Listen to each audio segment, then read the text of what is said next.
Bom, gente, continuando então, vamos falar dos artigos 455, 457 e uma observação em relação ao parágrafo único do 450.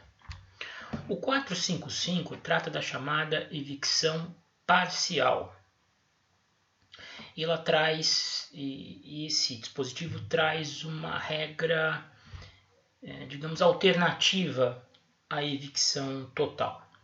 Conforme a gente ler o dispositivo e comentar em seguida, vocês vão compreender melhor. Bom, diz lá o 455. Se parcial, mas considerável for a evicção, poderá o evicto optar entre a rescisão do contrato e a restituição da parte do preço correspondente ao desfalque sofrido. Se não for considerável, caberá somente direito à indenização. Bom, percebam de início que, no caso de evicção parcial, o legislador faz uma distinção da abrangência da evicção parcial. Ele fala em evicção parcial considerável e evicção que não é considerável. Dá um exemplo aí de evicção parcial. Vou usar um exemplo vou rememorar um exemplo que eu usei no último trecho da aula passada. Acho que não foi no último trecho da aula passada, quando eu respondi a pergunta do Mário Sérgio no Moodle. Né? Imaginem um sujeito que resolve comprar uma fazenda. E ele acaba conhecendo um indivíduo que tem uma propriedade desse tipo que parece interessante. Ele conhece a propriedade através de fotos, inicialmente, depois vai até o local e mostram ali a casa principal. Ele dá uma volta ali pela área da sede da fazenda, se encanta pelo local e o adquire do vendedor. Muito bem. Quando ele vai tomar efetivamente posse e vai percorrer a fazenda toda, ele percebe que numa parte da fazenda que tem uma área considerável, há uma instalação ali, há um acampamento com algumas famílias ali residindo. Habitações simples, até o pessoal planta alguma coisa, tem uns animais lá domésticos, domésticos não, animais de gado, para estimular a própria subsistência daquele local. Bom, enfim. Não lhe foi informado, por ocasião da aquisição, que parte do terreno estava ocupado por essas famílias. E essas famílias, inclusive, propõem ação de uso capião para obter aquela parte do imóvel que é ocupada por eles, segundo dizem, há mais de 15 anos. Suponhamos que essas pessoas consigam o reconhecimento da uso capião dessa parte da fazenda.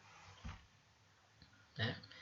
Sem dúvida nenhuma, nesse caso aqui, nós teremos caracterizado a evicção parcial.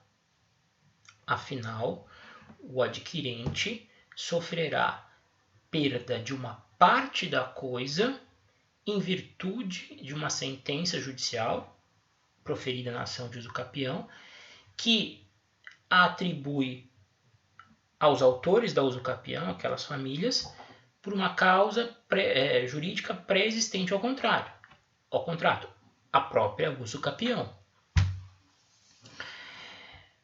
Como é que fica a situação de quem sofre uma perda parcial daquilo que adquiriu por força de um contrato oneroso? Se parcial a perda, mas considerável, poderá o evicto optar entre a rescisão do contrato e a restituição da parte do preço correspondente ao desfalque sofrido. Como é que nós vamos avaliar se a evicção parcial é considerável ou não? Nós temos que pegar o todo, os 100% da área da fazenda, e verificar qual a porcentagem que a área representa, que a área perdida para essas famílias representa no todo. É uma área de 10%. A evicção nesse caso é considerável? Me parece que não, porque ela gera uma perda de apenas 10% do que havia sido adquirido. Então, nesse caso, vai se aplicar a segunda parte do artigo 455. Se não for considerável, caberá somente direito à indenização, ou seja, o adquirente poderá cobrar do alienante o preço proporcional à parte perdida. Ou seja, ele pagou 1 milhão pela fazenda e perdeu 10% dela para aquelas famílias que promoveram a ação de usucapião, ele vai poder cobrar 100 mil. Ou seja, a parte proporcional do preço pago correspondente à perda que ele sofreu. Certo? Agora, imaginemos que essa evicção parcial atinja 30%, 40% daquilo que foi adquirido. Que a ocupação que não foi informada ao adquirente, que resultou na usucapião, tenha lhe retirado cerca de 30% a 40% da totalidade da coisa. Bom, aí me parece que nós já estaremos diante de uma evicção considerável, né? Porque ninguém adquire um bem e se contenta em perder 30% a 40% dele, né? Quando for considerável a evicção, nós vamos aplicar a primeira parte do artigo 455, que dá duas opções para o adquirente. Ele pode optar pela rescisão do contrato, ou seja, devolver tudo, o resto, né, que está com ele, para o alienante e obter o reembolso de tudo aquilo que ele pagou, ou ele pode optar pela indenização correspondente à perda que ele teve. Então, vejam, quando a evicção parcial for considerável, surge para o adquirente duas opções, segundo o artigo 455. Ele pode optar por reaver parte do preço que ele pagou, correspondente à perda sofrida, ou querendo rescindir o contrato e reaver tudo aquilo que ele pagou para o alienante e restituir, evidentemente, também ao alienante aquela parte da fazenda que ainda está com ele. Ou seja, o retorno das partes ao status quo ante. Então, no caso de evicção parcial considerável, tem essas duas opções. Tá certo? Há discussão a respeito do que é considerado, do que é tido por considerável, né? Vocês não vão encontrar muito julgado sobre o tema, porque não é uma situação que ocorre com muita frequência.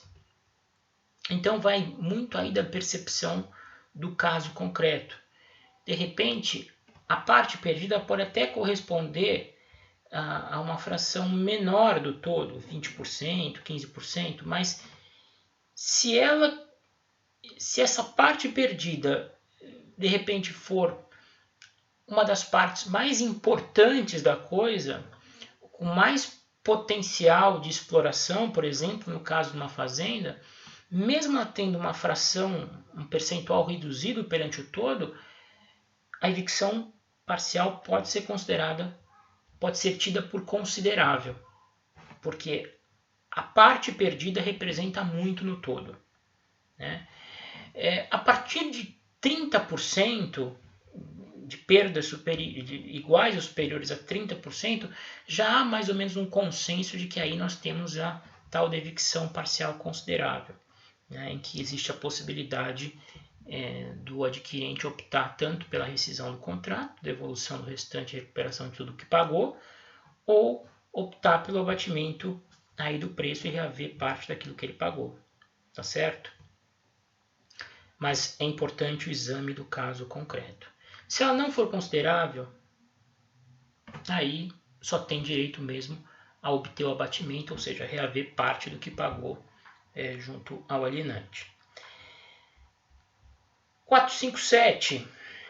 457 ele traz uma regra óbvia, né?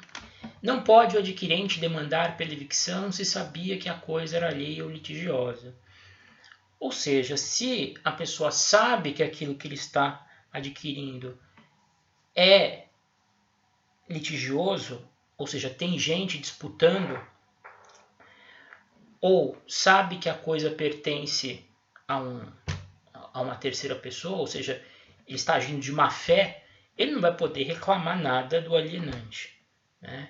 É essencial para que a garantia de evicção lhe seja assegurada a boa-fé no momento da aquisição, tá certo? Lembrando que esse artigo deve ser interpretado em conjunto com o artigo 449. Não obstante, a cláusula que exclui a garantia contra a evicção, se esta se der, tem o direito evicto a receber o preço que pagou pela coisa evicta, se não soube do risco de evicção, ou dele informado não assumiu.